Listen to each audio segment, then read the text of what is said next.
Friends, तो आज हम इलेक्ट्रॉन ट्रांसपोर्ट सिस्टम और ऑक्सीडेटिव फास्फोराइलेशन को सिंप्लीफाई करने की कोशिश करेंगे। ठीक है ना। इसका मतलब होता है इलेक्ट्रॉन, देखिए हेडिंग जो है वो बहुत क्रूशियल है। आप थोड़ा सा अगर इसको ध्यान से देखेंगे तो पूरे टॉपिक का जो लास्ट में आपको आप कह सकते हैं कि टॉपिक का जो अर्थ होगा वो आपको बेहतरीन तरीके से निकल के आता हुआ दिखेगा। तो हमारा हेडिंग है इलेक्ट्रॉन ट्रांसपोर्ट सिस्टम, मतलब इलेक्ट्रॉन को डिफरेंट इलेक्ट्रॉन एक्सेप्टर्स के थ्रू हम क्या कराएंगे, ट्रांसपोर्ट कराएंगे। एंड ऑक्सीडेटिव फास्फोराइलेशन, फास्फोराइलेशन का मतलब होता है एटीपी का बनना। फास्फोराइलेशन मतलब होता है एटीपी प्रोडक्शन। ठीक है ना। ये ऑक्सीडेटिव क्या टर्म है, ये थोड़ी देर में आपको वीडियो में बने रहिए, आपको समझ में आ जाएगा आसानी से। तो इसका पर्पज़ क्या है? पर्पज़ है बेसिकली लिख रखे ना, terminal oxidation of NADH2 and FADH2।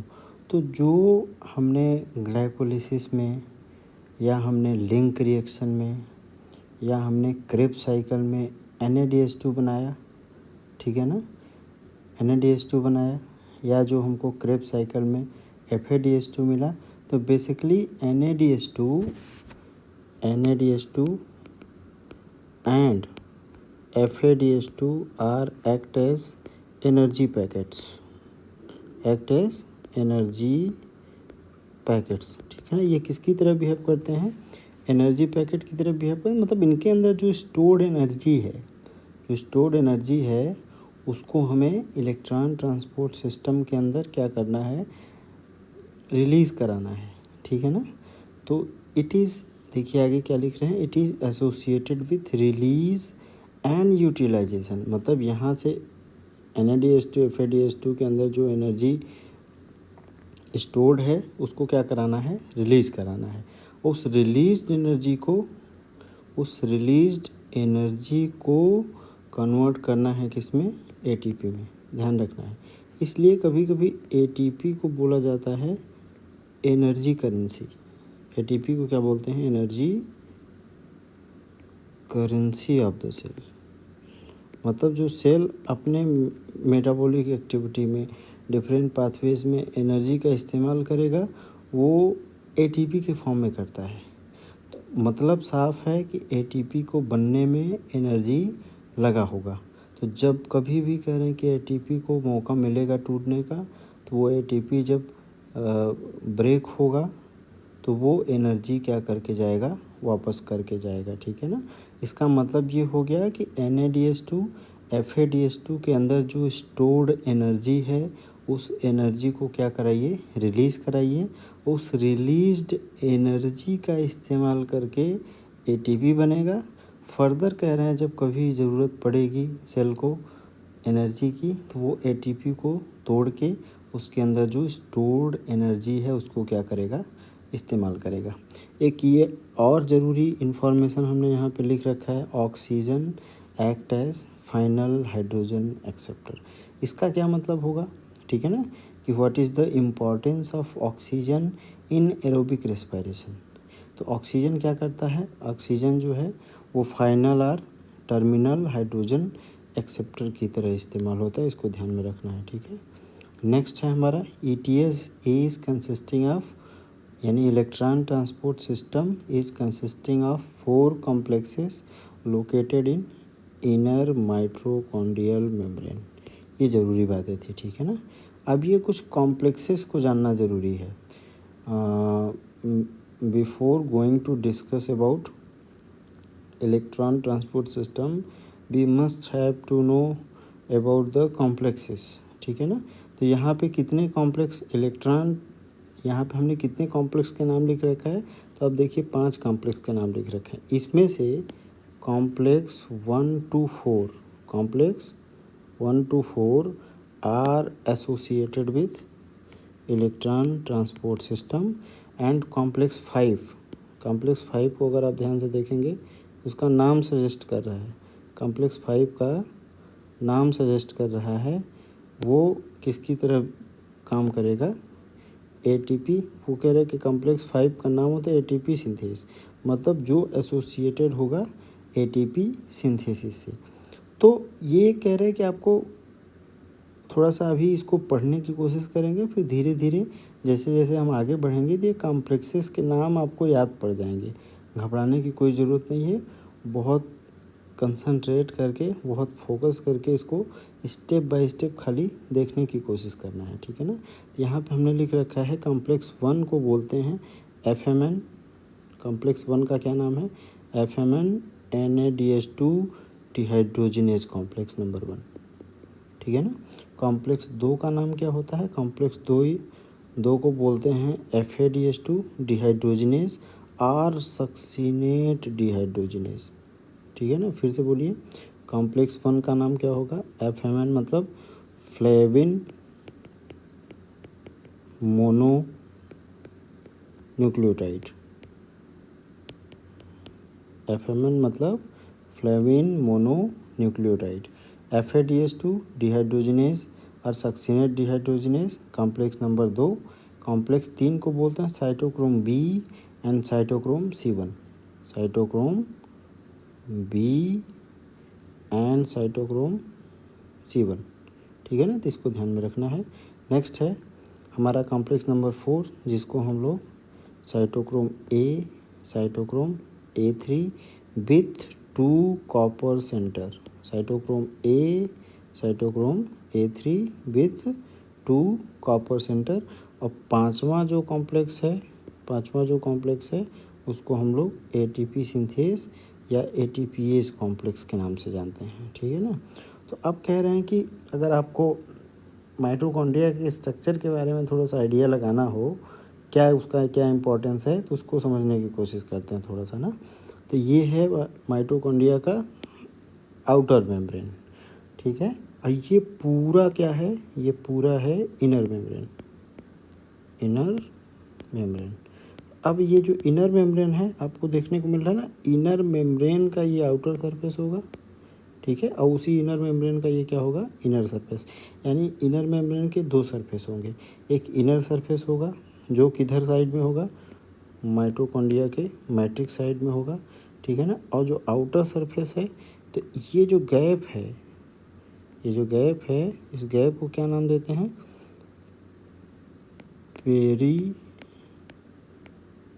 पेरीमाइटोकॉन्ड्रियल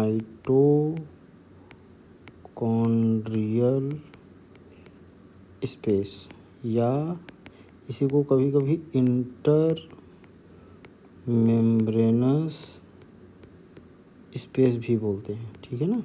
तो ये ध्यान में रखना है, मतलब ये दोनों मेम्ब्रेन के बीच का गैप है, ये दोनों मेम्ब्रेन के बीच का गैप है जिसे हम इंटर मेम्ब्रेनस स्पेस या पेरी माइटोकॉन्ड्रियल स्पेस के नाम से जानते हैं, ठीक है ना।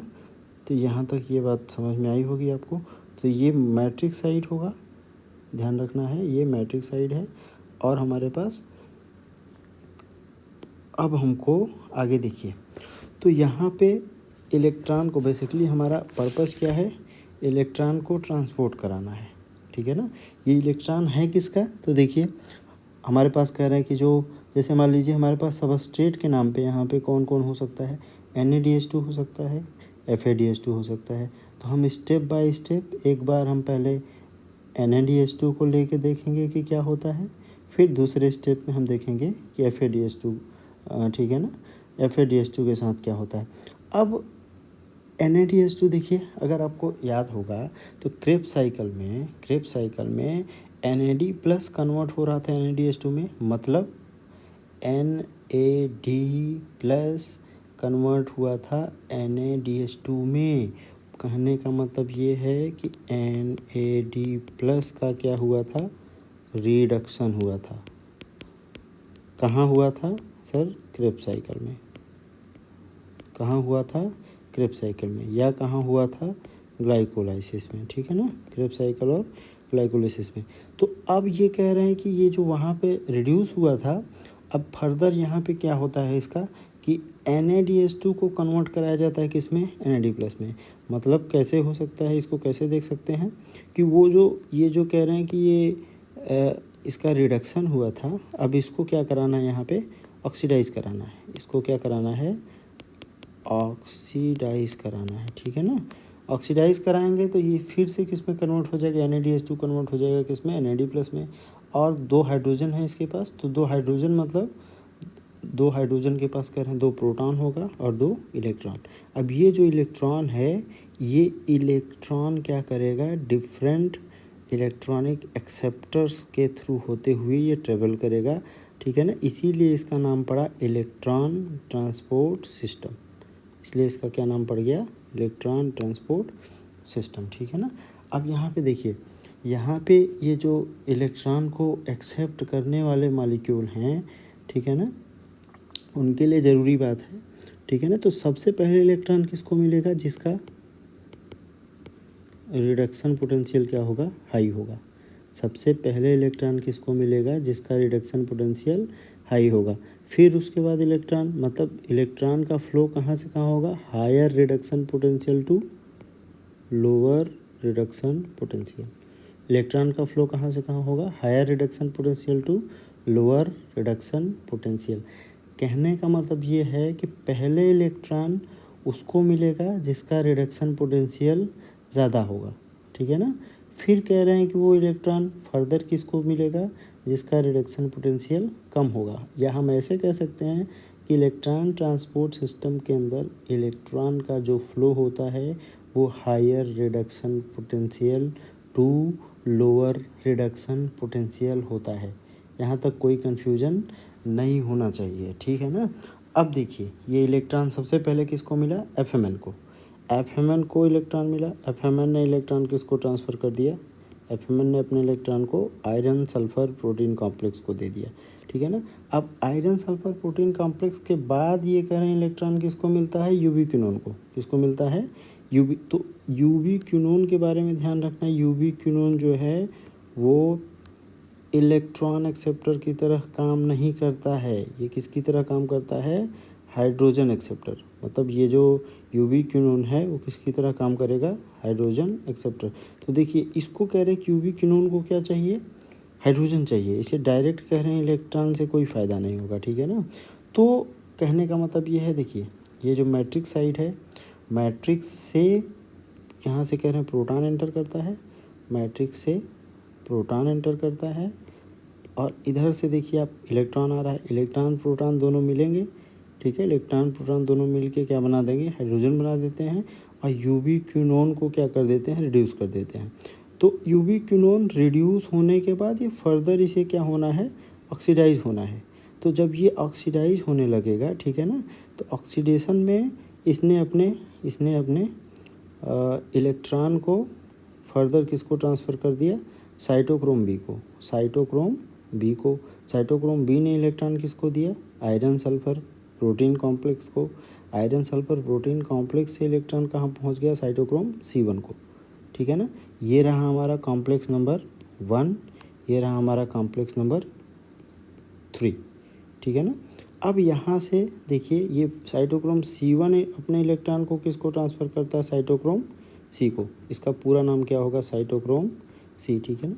साइटोक्रोम C से फर्दर कह रहे हैं कि ये इलेक्ट्रॉन कहाँ ट्रांसफ़र होता है, कॉपर को मिलता है, फर्दर साइटोक्रोम A को मिलता है, फर्दर साइटोक्रोम A3 को मिलता है, फर्दर कॉपर से होता हुआ वो फिर से कहाँ आ गया, माइटोकॉन्ड्रिया के मैट्रिक्स में। बोलिए कहाँ पहुँच गया, माइटोकॉन्ड्रिया के मैट्रिक्स में, ठीक है ना। अब यहाँ पे ये कुछ साइटोक्रोम C से रिलेटेड ज़रूरी इंटरेस्टिंग बात है जो आपको डायरेक्ट क्वेश्चन के फॉर्म में मिल सकता है, ठीक है ना। तो ये जो साइटोक्रोम C है, इसको बोलते हैं cytochrome C act as mobile carrier. Cytochrome C act as mobile career.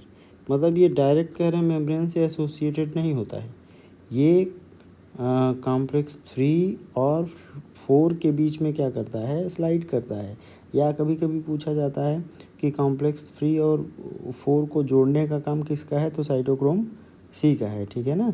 और साइटोक्रोम सी का कभी कभी आपसे लोकेशन पूछा जाएगा, पोजीशन, मतलब साइटोक्रोम सी पाया कहाँ जाता है। तो ध्यान से देखिए, साइटोक्रोम सी जो है वो एसोसिएटेड होता है, ये है कौन सा, तो ये इनर मेम्ब्रेन है, इनर मेम्ब्रेन के आउटर सरफेस पे, इनर मेम्ब्रेन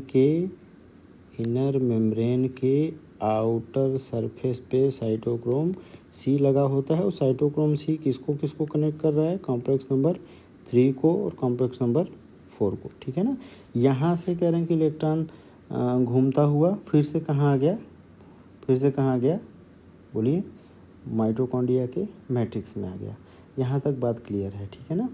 आप ये तो एक लेयर हुआ, ठीक है ना। अब दूसरा जो स्टेप है उसको हम कैसे सीखेंगे, वो बहुत ज़्यादा ज़रूरी है, बहुत कंसंट्रेट करने की ज़रूरत है, ठीक है ना। अब देखिए, जब कह रहे हैं कि जब इलेक्ट्रॉन अपने हायर रिडक्शन पोटेंशियल से, ध्यान रखना है, इलेक्ट्रॉन जब अपने हायर रिडक्शन पोटेंशियल से लोअर रिडक्शन पोटेंशियल की तरफ कह रहे हैं कि जब मूव करता है, तो इस मूवमेंट में ये इलेक्ट्रॉन क्या करता है, अपनी कुछ एनर्जी रिलीज़ करता जाता है, ठीक है ना।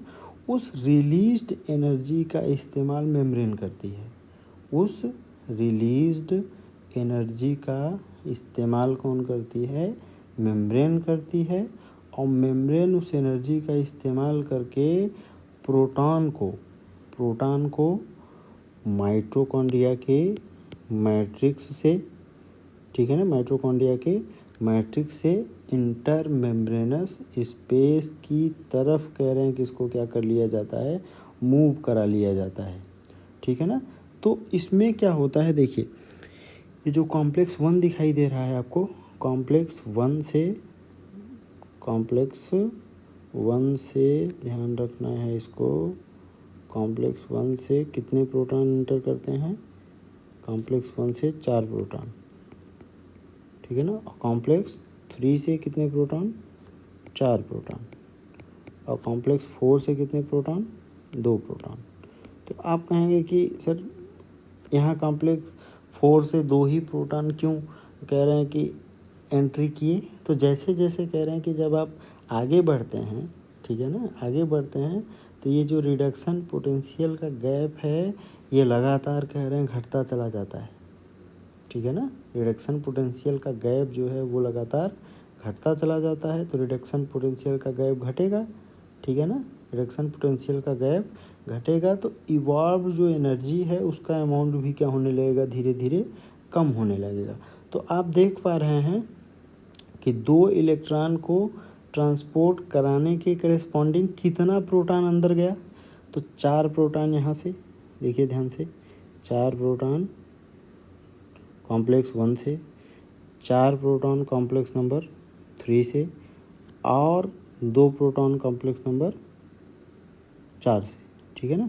तो कुल कितने प्रोटॉन हो गए, 4 यहाँ से, 4 यहाँ से, 8, और ये 2, 10, ठीक है। तो अब यहाँ से देखिए, एक चीज़ और आप देख सकते हैं कि लगातार क्या रहा है रिएक्शन में, कि लगातार सर प्रोटॉन जो है, प्रोटॉन मैट्रिक्स से हट रहा है, प्रोटॉन मैट्रिक्स से हट रहा है। हम क्या बोल सकते हैं, मैट्रिक्स से पॉजिटिव चार्ज हट रहा है, मैट्रिक्स से पॉजिटिव चार्ज क्या हो रहा है, हट रहा है। अब मैट्रिक्स से पॉजिटिव चार्ज हट रहा है और वो पॉजिटिव चार्ज अक्मुलेट कहाँ हो रहा है, तो इंटर मेम्ब्रेनस स्पेस में, ठीक है ना। पॉजिटिव चार्ज अक्मुलेट कहाँ हो रहा है, इंटर मेम्ब्रेनस स्पेस में। तो मैट्रिक्स के अंदर लगातार प्रोटॉन की कमी होती जाएगी और प्रोटॉन सारा का सारा अक्मुलेट कहाँ होगा, प्रोटॉन सारा का सारा अक्मुलेट कहाँ होगा, इंटर मेम्ब्रेनस स्पेस के अंदर या पेरी माइटोकॉन्ड्रियल स्पेस में, ठीक है ना। तो ये आपको यहाँ से एक ग्रेडियंट बनता हुआ दिखाई दे रहा है, जिसको हम लोग नाम देते हैं कंसंट्रेशन ग्रेडियंट, जिसको नाम दिया जाता है CG stands for concentration gradient, मतलब मैट्रिक्स में प्रोटॉन घट रहा है, अब पेरी माइटोकॉन्ड्रियल स्पेस के अंदर प्रोटॉन बढ़ रहा है। ठीक है ना, एक चीज़ तो ये दिखाई दे रहा है। और एक चीज़ देखिए, जब कह रहे हैं जब कहीं से आप पॉजिटिव चार्ज हटाते हैं, यहाँ से जब आप कह रहे हैं कि मैट्रिक्स साइड से जब आप पॉजिटिव चार्ज हटाएंगे तो इनडायरेक्टली हम क्या कर रहे हैं, मैट्रिक्स साइड में हम निगेटिव चार्ज बढ़ा रहे हैं। ठीक है ना, अगर आप कहीं से पॉजिटिव चार्ज हटाएंगे तो इनडायरेक्टली आप वहाँ पे क्या कर रहे हैं, निगेटिव चार्ज अकोमुलेट कर रहे हैं। तो यहाँ पे देखिए, ये कह रहे हैं कि ये वाला जो मैट्रिक्स वाला जो सरफेस है उस पे कह रहे हैं कि रिलेटिव निगेटिव चार्ज अकोमुलेट होगा। ठीक है, और ये वाला जो हमारा इंटर मेम्ब्रेनस स्पेस वाला जो इंटरफेस होगा उसके ऊपर पॉजिटिव चार्ज। तो ये पॉजिटिव चार्ज और नेगेटिव चार्ज दोनों मिलके एक दूसरा ग्रेडियंट बनाते हैं जिसको हम लोग वोल्टेज ग्रेडियंट के नाम से जानते हैं। किस ग्रेडियंट के नाम से? VG stands for voltage gradient. ठीक है ना, अब ये जो कंसंट्रेशन ग्रेडियंट है और वोल्टेज ग्रेडियंट है, दोनों मिलके एक फोर्स बनाते हैं जिसको हम लोग नाम देते हैं प्रोटॉन मोटिव फोर्स, जिसको नाम देते हैं प्रोटॉन मोटिव फोर्स। अब प्रोटॉन मोटिव फोर्स का पर्पस क्या है कि प्रोटॉन को पेरी माइटोकॉन्ड्रियल स्पेस से कहाँ भेजना? माइटोकॉन्ड्रिया के मैट्रिक्स में। ठीक है ना, तो प्रोटॉन मोटिव फोर्स क्या करेगा? प्रोटॉन मोटिव फोर्स क्या करेगा कि इंटर मेम्ब्रेनस स्पेस से प्रोटॉन को माइटोकॉन्ड्रिया के मैट्रिक्स में भेजना शुरू करेगा। तो अब यहाँ पे ध्यान से देखेंगे अगर ना, तो प्रोटॉन यहाँ से मूव करना शुरू करेगा। तो प्रोटॉन कहाँ से कहाँ मूव करेगा? अगर आप ध्यान से देखने की कोशिश करें, प्रोटॉन कहाँ से कहाँ मूव करेगा? तो प्रोटॉन अपने हायर कंसंट्रेशन से, देखिए इंटर मेम्ब्रेनस स्पेस के अंदर प्रोटॉन का कंसंट्रेशन क्या है? हाई है। ठीक है ना, यहाँ से प्रोटॉन मैट्रिक्स साइड से लगातार प्रोटॉन हटा है तो यहाँ पे प्रोटॉन का कंसंट्रेशन क्या होगा? लो होगा। तो प्रोटॉन अपने हायर कंसंट्रेशन से लोअर कंसंट्रेशन की तरफ मूव करना शुरू करता है। और इस मूवमेंट में ये कह रहे हैं कि ये जो आपको ऑक्सीसोम दिखाई दे रहा है ना, इसके अंदर कुछ कॉन्फ़िगरेशनल चेंजेस होते हैं और उस कॉन्फ़िगरेशनल चेंजेस के अंदर कह रहे हैं कुछ एनर्जी का यहाँ पे एवोल्यूशन हो जाता है और उसी एनर्जी का इस्तेमाल करता है ADP अपने इनऑर्गेनिक फॉस्फेट को जोड़ने में, और यहाँ पे एक ATP बना ले जाते हैं। ठीक है ना, अब ये कह रहे हैं कि ये क्या होना क्या है? तो यहाँ से ये बोलते हैं कि जब 4 प्रोटॉन, ध्यान रखना है, क्या ध्यान में रखना है, जब यहाँ से 4 प्रोटॉन मूव करेगा, कहाँ से मूव करेगा? तो पेरी माइटोकॉन्ड्रियल स्पेस से कहाँ मूव करेगा? मैट्रिक्स ऑफ माइटोकॉन्ड्रिया के साइड में।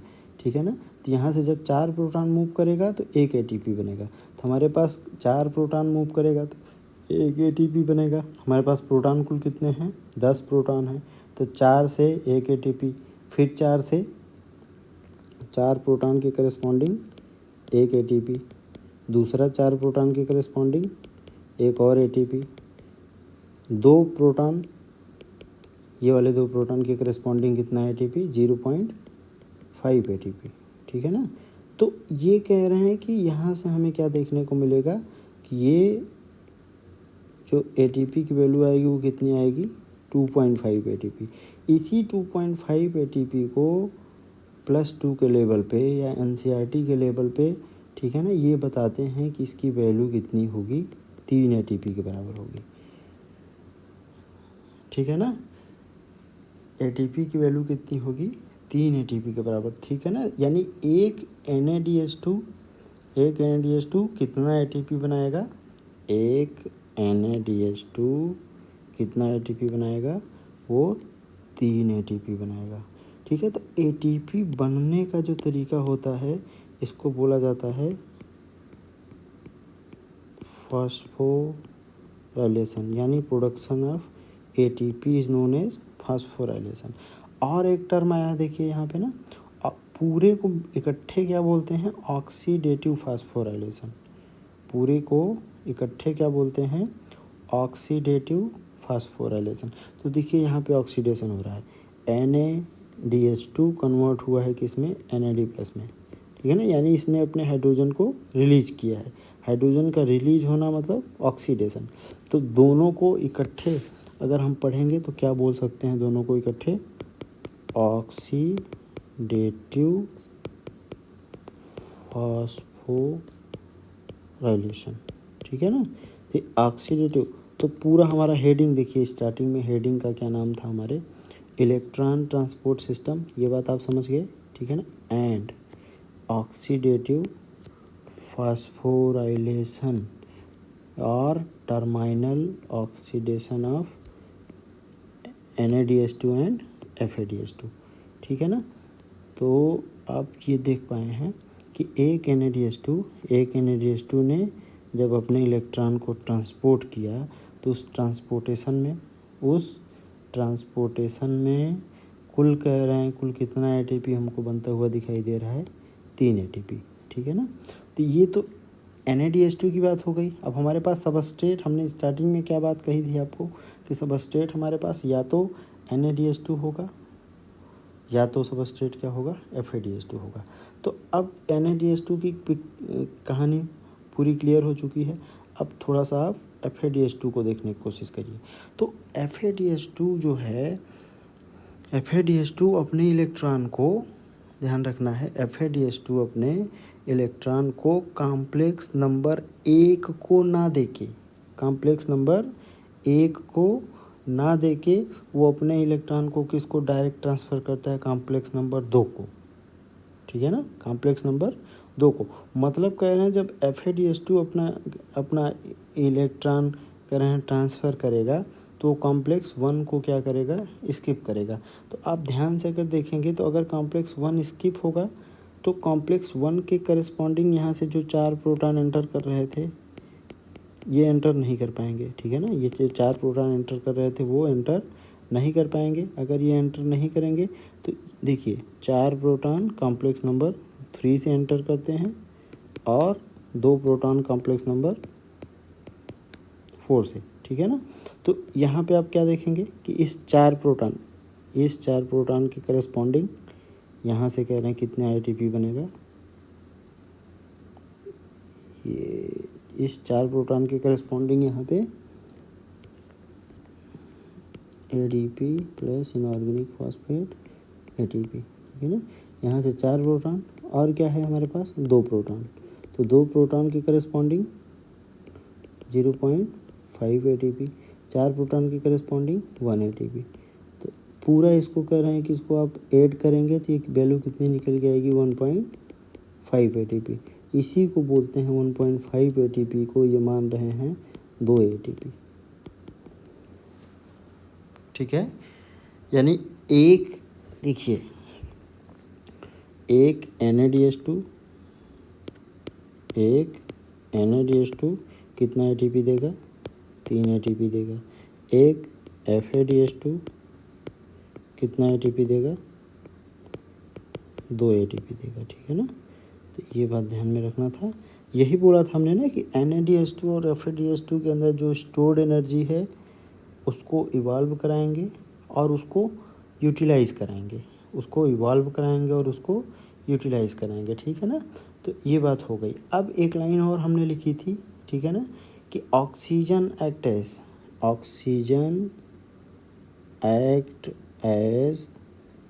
फाइनल हाइड्रोजन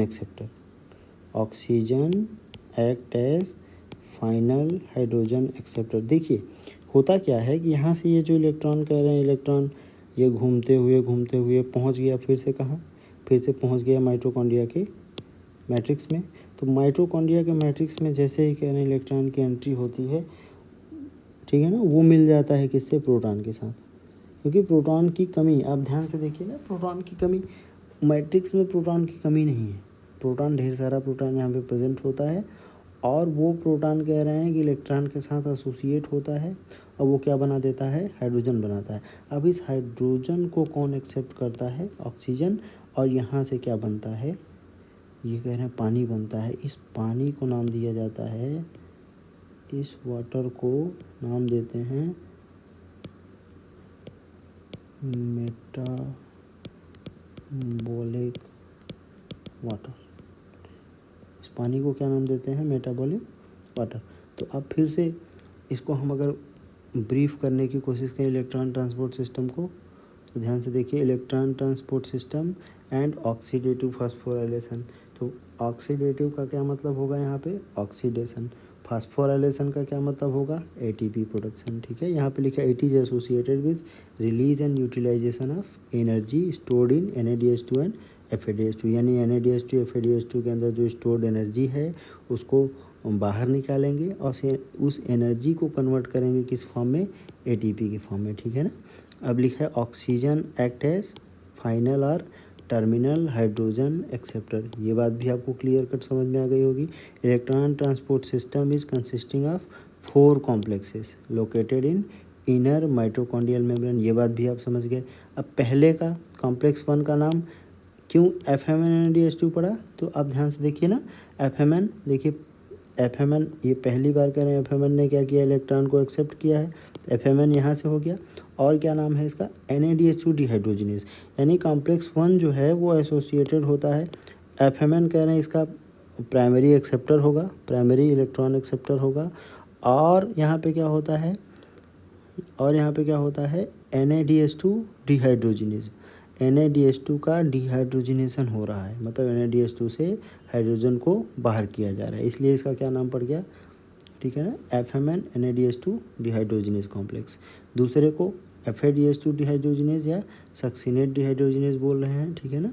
तो ये यहाँ पे देखिए, दूसरे में FADH2 डिहाइड्रोजिनेज, तो FADH2 के हाइड्रोजन को बाहर किया जा रहा है, FADH2 के देखिए हाइड्रोजन को, FADH2 के हाइड्रोजन को ये बाहर किया गया है। ठीक है ना।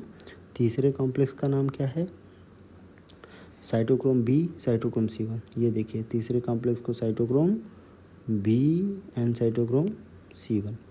चौथे कॉम्प्लेक्स को cytochrome A, cytochrome A3 with 2 copper centre, cytochrome A, cytochrome A3 with 2 copper centre, 1 copper centre and ये second copper centre.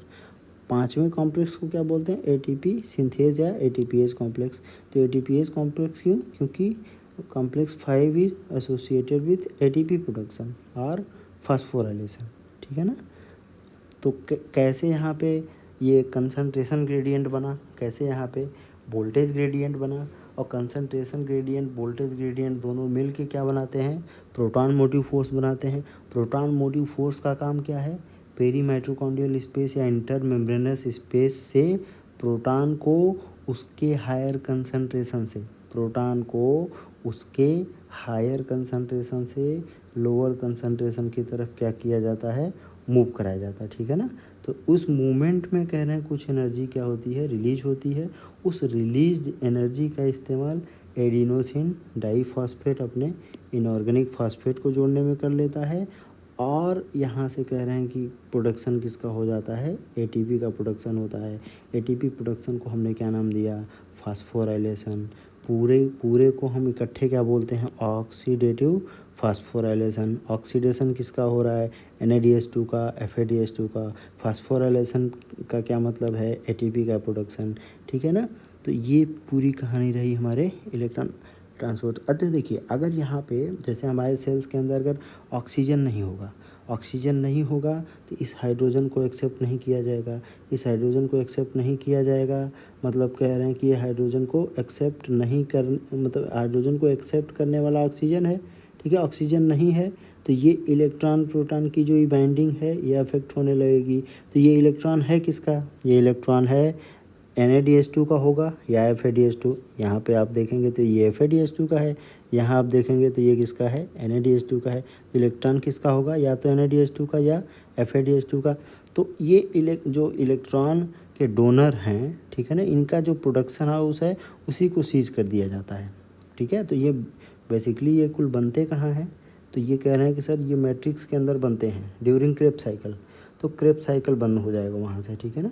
Krebs cycle बंद होने का मतलब एसिटाइल कोएंजाइम ए से कह रहे हैं शुरुआत होती है। तो एसिटाइल कोएंजाइम ए कैसे बनता है, तो acetyl coenzyme A link reaction में बनता है, तो लिंक रिएक्शन को भी बंद कर दिया जाएगा, ठीक है ना। इस तरीके से मतलब जो भी कह रहे प्रोडक्शन हाउस है NaDH2 FADH2 का मेजर प्रोडक्शन हाउस, उसको क्या कर दिया जाएगा, उसको यहाँ से बंद कर दिया जाएगा, ठीक है ना।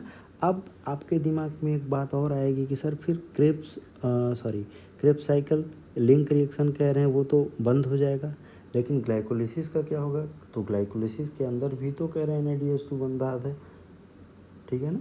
तो वो कहानी आपको क्लियर होगी जब हम आपको एनएरोबिक रेस्पिरेशन बताएंगे।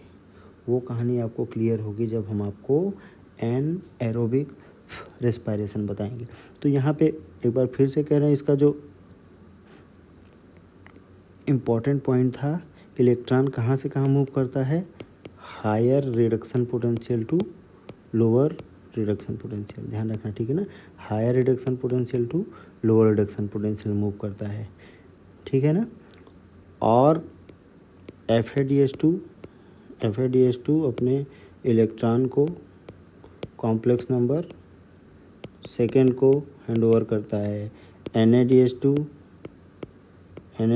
अपने इलेक्ट्रॉन को कॉम्प्लेक्स नंबर 1 को हैंड ओवर करता है, ठीक है ना।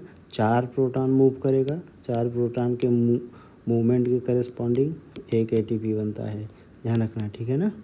और ये कह रहे हैं ये इस प्रोटॉन को मूव कराने वाले फोर्स का नाम क्या है, proton motive force. Proton motive force को बनाने वाले फैक्टर, तो एक है कंसंट्रेशन ग्रेडियंट, दूसरा है वोल्टेज ग्रेडियंट। ये बेसिकली कह रहे हैं कि ये पार्ट है केमिओस्मोटिक थियरी का, ये पार्ट है केमिओस्मोटिक थियरी का। तो नेक्स्ट वीडियो में हम केमिओस्मोटिक थियरी के बारे में भी बात कर लेंगे, ठीक है ना। और आपको हम anaerobic respiration, respiratory balance sheet, anaerobic respiration, respiratory balance sheet, ठीक है ना, ये सारी, और why respiration is an amphibolic pathway, ये सारा डिस्कशन करेंगे। तो बने रहिए हमारे साथ, मिलते हैं नेक्स्ट वीडियो में। Thank you so much.